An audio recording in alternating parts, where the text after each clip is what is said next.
Eh bien, bonjour, bienvenue dans ce quatrième épisode du podcast Ecotrophélia. Je reçois aujourd'hui Marion Ramassamy de l'interprofession Interbev, avec qui nous allons parler du prix Innovation Viande. Marion, je vous laisse vous présenter. Oui, bonjour Julien, bonjour à toutes et tous.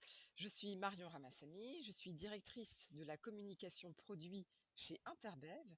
Et Interbev est la filière française de l'élevage et des viandes.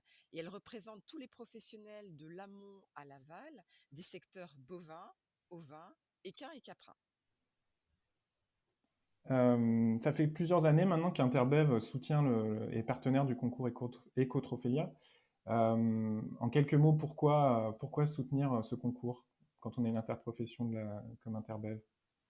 Alors, comme je vous le disais, on est une interprofession qui représente les professionnels de l'amont à l'aval. On est une filière assez traditionnelle. Et nous, ce que l'on reconnaît à ce concours Ecotrophélia, c'est sa créativité, c'est l'innovation. Et donc, notre filière en a vraiment besoin. Et ce qui est très intéressant, ce sont ces étudiants qui réfléchissent sur l'offre alimentaire de demain.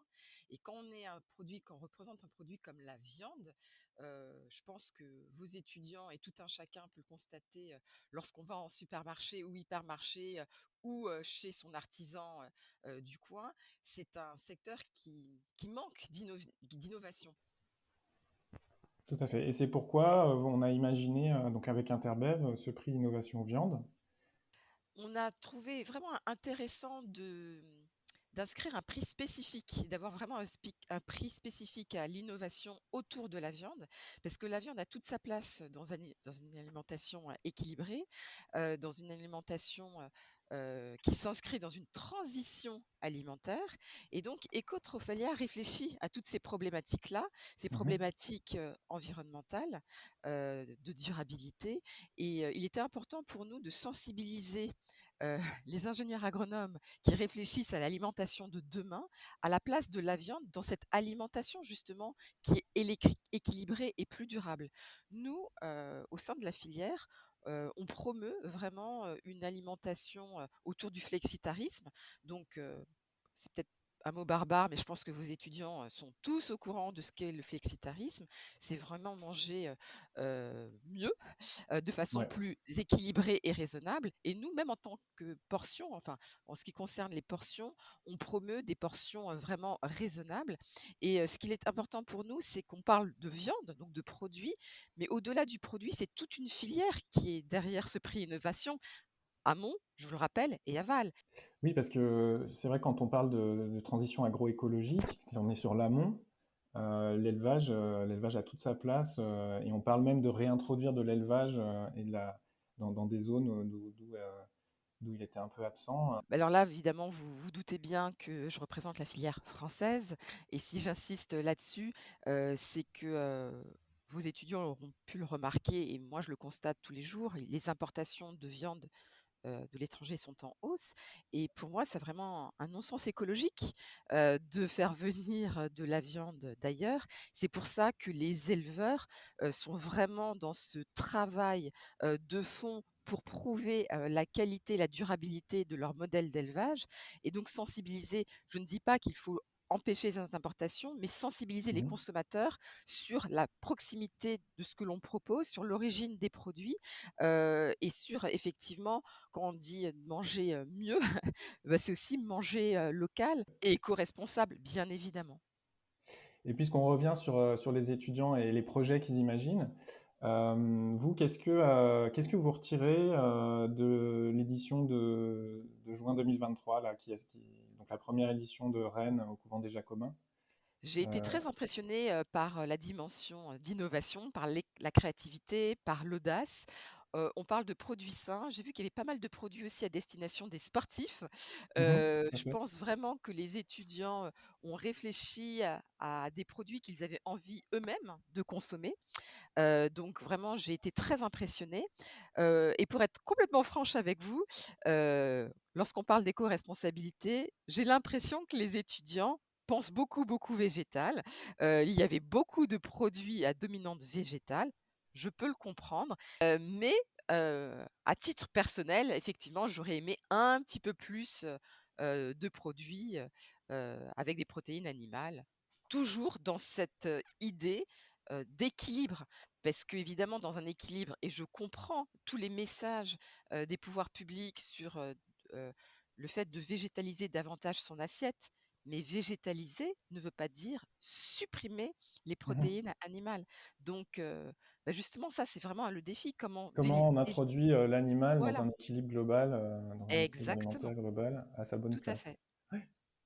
Donc oui, c'est compliqué, mais c'est pour ça qu'on travaille avec Ecotrophelia. Voilà, pour Bah, avoir c'est des bon. idées et faire réfléchir, des étudiants. Et donc cette année, donc, comme vous savez, ça va être l'édition des 25 ans. 25 ans Oui. qu'Ecotrophelia existe et que des étudiants, des générations d'étudiants planchent sur les projets, les produits alimentaires de demain. Et quelles seraient vos attentes, vous, pour les étudiants qui en ce moment réfléchissent et commencent à élaborer leur dossier de candidature?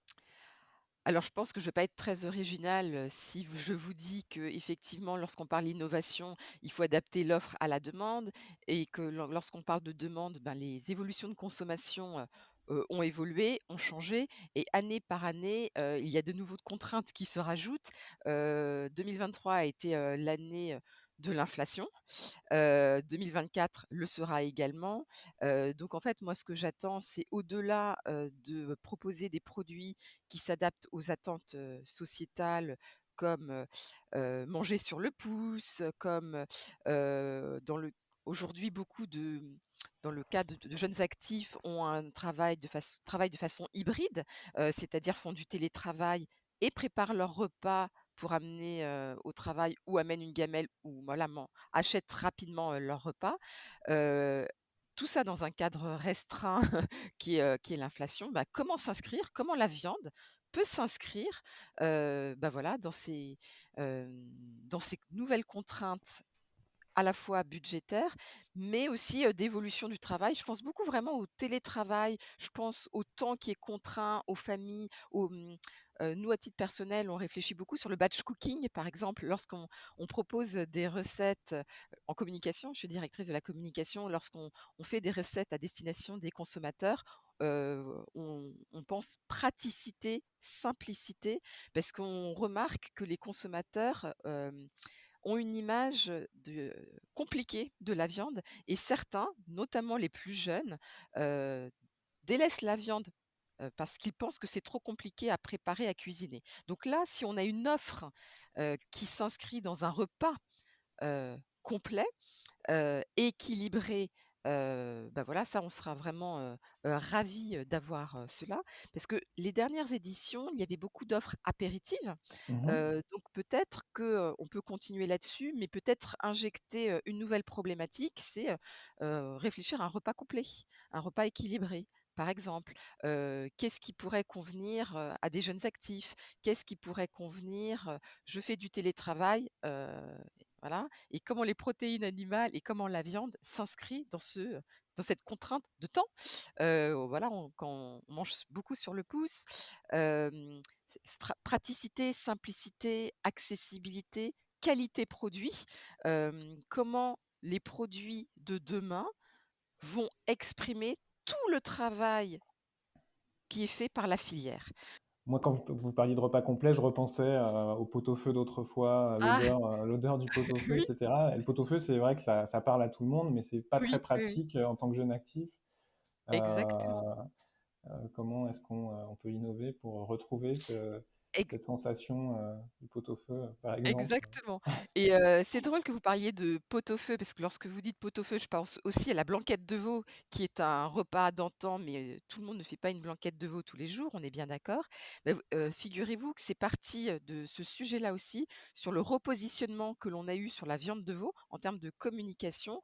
Lorsqu'on a fait des études sur cette viande-là, on a vu que c'était une viande qui était, adorée, par les jeunes générations, mais complètement délaissée parce que lorsqu'ils se retrouvent face à des morceaux, de veau, ils savent absolument pas quoi en faire.